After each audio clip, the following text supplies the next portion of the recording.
Square movie ఈ weekend వచ్చేలోగానే 100 కోట్ల వసూళ్లతో resound create చేసేలా ఉంది. అదే జరిగితే ఉన్న ఫలంగా Siddhu medium range stars list లోకి చేరే ఛాన్స్ ఉంది. అంతేకాదు బాహుబలి, కేజీఎఫ్ లాంటి మూవీ లిస్ట్ లో చేరేలా ఉంది ఈ సినిమా.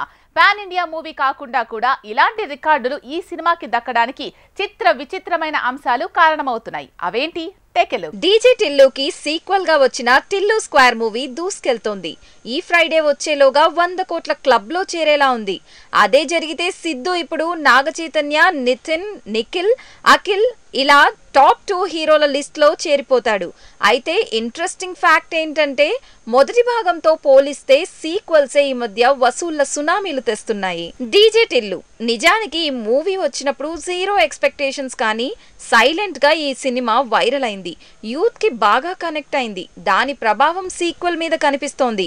కలెక్షన్ లో మోత మోగిస్తోంది. బాహుబలి, కేజీఎఫ్ తో డీజే టిల్లుని పోలుస్తున్నారు. కారణం బాహుబలి వచ్చినప్పుడు కూడా ఎవరు ఇంత హిట్ అవుతుందని అనుకోలేదు.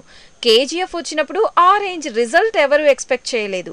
దానికి మించి సీక్వెల్స్ వసూళ్ల సునామీ క్రియేట్ చేశాయి. అందుకే టిల్లు స్క్వేర్ ని ఈ సినిమాలతో పోల్చడం పెరిగింది. డీజే టిల్లు 8 కోట్లతో తీస్తే 30 కోట్లు వచ్చాయి.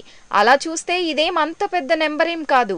అదే టిల్లు స్క్వేర్ వసూళ్లు చూస్తే DJ Tillu life time collections ని 2 రోజుల్లో రాబెట్టేసింది ఈ సీక్వెల్.